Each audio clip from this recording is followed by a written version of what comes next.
నర్సరావుపేటలో నకిలీ మందులు నిషేధిత పొగాకు గంజాయి సరఫరా అవుతున్నట్లు తమకు సమాచారం ఉందని వాటిపై పూర్తి వివరాలు తర్వాత చట్ట ప్రకారం చర్యలు తీసుకుంటామని డీఎస్పీ నాగేశ్వరరావు హెచ్చరించారు.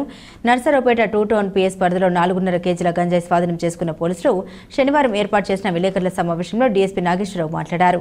స్థానిక చంద్రబాబు నాయుడు కాలనీలో గంజాయి అమ్ముతున్న ఉప్పుతొల్ల తిరుపతి అనే వ్యక్తిని అదుపులోకి తీసుకుని నిందితుడి వద్ద నుండి స్కూటీ సీజ్ చేశారు. విద్యార్థులకు రిక్షా కార్మికులకు గంజాయి అమ్ముతున్నట్లు పోలీసులు గుర్తించారు. విశాఖపట్నం నుండి తెచ్చి నర్సరావుపేటలో గంజాయి అమ్ముతున్న ఉప్పుతొల్ల తిరుపతి వద్ద నుండి పూర్తి సమాచారం సేకరిస్తున్నారు. త్వరలో కల్తీ మరియు నకిలీ వస్తువుల అమ్మకం ధరలపై చర్యలు తీసుకోవడం తథ్యమని డీఎస్పీ నాగేశ్వరరావు హెచ్చరించారు.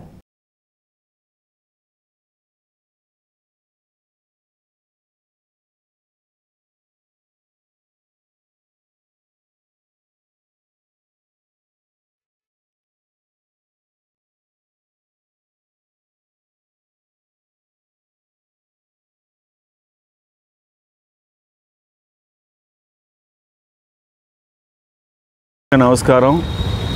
నిన్న రాత్రి సుమారు 9:30 గంటలకు సిఐ గారికి, 2 టౌన్ సిఐ అండ్ ఎస్ఐస్కి రాబడిన సమాచారం మేరకు చంద్రబాబు నాయుడు కాలనీకి ఉప్పుతోళ్ల తిరుపతయ్య గంజాయి అమ్ముతున్నాడు అనే సమాచారం మేరకు వెళ్ళడం జరిగింది. అక్కడ వెళ్ళి చెక్ చేయగా ఒక స్కూటీలో అతను దాదాపు సుమారు 4.5 కేజీల గంజాయిని అతను నర్సరావుపేట టౌను ఇతర పరిసర ప్రాంతాల్లో కొంతమంది స్టూడెంట్స్కి, రిక్షా వాళ్ళకి, తర్వాత వర్కర్స్కి వీళ్ళందరికీ అమ్మటం జరుగుతూ ఉంది. వీళ్ళని కస్టడీలో తీసుకొని విచారించగా ఇతను వైజాగ్ వెళ్ళి వైజాగ్లో కొంతమంది కాంట్రాక్ట్ చేసి అక్కడి నుంచి తీసుకొచ్చి గత 3-4 సంవత్సరాల నుంచి అమ్ముతున్నట్టు సమాచారం ఉంది. అదేవిధంగా ఇతని పైన మూడు కేసులు ఆల్రెడీ రిజిస్టర్ అయి ఉన్నాయి గంజాయి పైన. ఇదే విధంగా మన నర్సరావుపేట టౌన్లో గాంజా విరివిగా ఉందని సమాచారం వస్తూ ఉంది.